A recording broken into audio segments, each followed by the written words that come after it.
Hello my dear friends, आज मैं बात करूंगा ज्योग्राफी और इकोनॉमिक्स की जो इम्पोर्टेंट एनसीईआरटीज़ हैं फॉर यूपीएससी।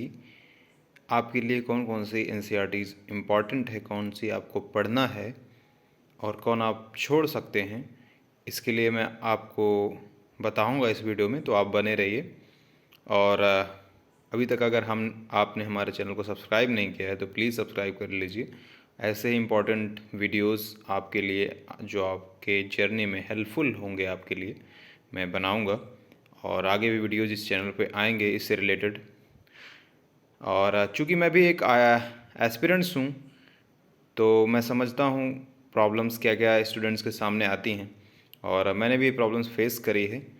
सो मैं समझता हूँ कि इस चैनल के माध्यम से मैं किसी की हेल्प कर पाऊँ तो मेरे लिए बहुत अच्छी बात होगी। क्योंकि जो भी होता है इस जर्नी में नया ही होता है, तो उसके लिए दिक्कत होती ही है। नहीं पता होता लोगों को कि क्या पढ़ना है, क्या छोड़ना है। तो मैं समझा कि मैं लोगों की हेल्प कर सकता हूँ इस चैनल के माध्यम से। सो फ्रेंड्स, आज मैं बात करूँगा एनसीईआरटीज़, दो एनसीईआरटीज़। आप जानते हैं कि इकॉनमी और ज्योग्राफी कितना बेस कवर करता है, कितना ज़्यादा वेटेज है इसका, और ये तो बहुत इम्पोर्टेंट सब्जेक्ट्स हैं। प्रीलिम्स में भी मेंस में भी इसका काफ़ी ज़्यादा वेटेज रहता है।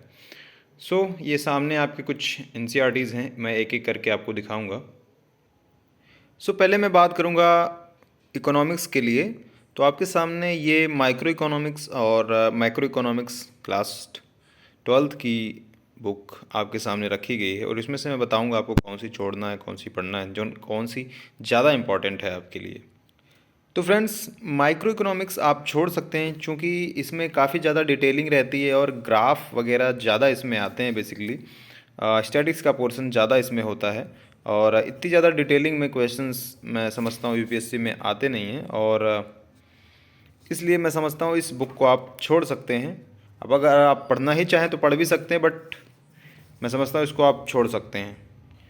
ये रही मैक्रो इकोनॉमिक्स, तो इसको आपको पढ़ना ही पढ़ना है, ये इम्पॉर्टेंट है इसमें क्योंकि काफ़ी सारे कॉन्सेप्ट्स वगैरह हैं। सो आप इनकम वगैरह के बारे में दिया गया है, जीडीपी के बारे में दिया गया है, तो इसको आप ज़रूर पढ़ें। ये क्लास 11 की बुक है, इसको भी आप ज़रूर पढ़ें। और चूँकि इसमें काफ़ी ज़्यादा इकोनॉमिक रिफॉर्म्स वगैरह के बारे में आपका एक बेस बनेगा, और ये बुक आपको काफ़ी ज़्यादा हेल्पफुल रहेगी। और चूँकि इसमें आप देख सकते हैं Indian economic on the eve of independence, Indian economic reforms जो हुआ 1991 में, काफ़ी इंपॉर्टेंट है ये। करंट चैलेंजेस क्या हैं इंडियन इकोनॉमी में, पॉवर्टी वगैरह के बारे में, ह्यूमन कैपिटल। तो ये बुक आपके लिए काफ़ी इंपॉर्टेंट है, इसको आप ज़रूर पढ़िए। और ये बुक है understanding economic development, class 10th की है। ये भी बुक इंपॉर्टेंट है, आप इसको ज़रूर पढ़ सकते हैं। पहला चैप्टर इसमें डेवलपमेंट है, सेक्टर्स इंडियन इकोनॉमी के हैं, money and credit, globalization, consumer right. तो ये सब चीज़ें हैं, काफ़ी इंपॉर्टेंट है, आपके सिलेबस में भी बहुत सारी चीज़ें इसमें हैं। सो ये बुक आप पढ़ सकते हैं। और ये बुक है क्लास 9th की, और इस बुक को आप पढ़ सकते हैं, बट एक बेसिक चीज़ है इसमें, पालमपुर विलेज की कहानी है के माध्यम से, उस विलेज कहानी के माध्यम से आपको काफ़ी थोड़ा सा एक बेस बनाने की कोशिश की गई है। ज़्यादा लंबी नहीं है, ज़रूर पढ़ सकते हैं आप, इसको छोड़ भी सकते हैं, कोई इतनी बड़ी इशू नहीं है। बट हाँ, पढ़ लेंगे तो ठीक ही रहेगा, 2-4 चैप्टर हैं इसमें। सो ये था इकोनॉमी का पोर्शन। सो अब हम बात करते हैं ज्योग्राफी पोर्शन की।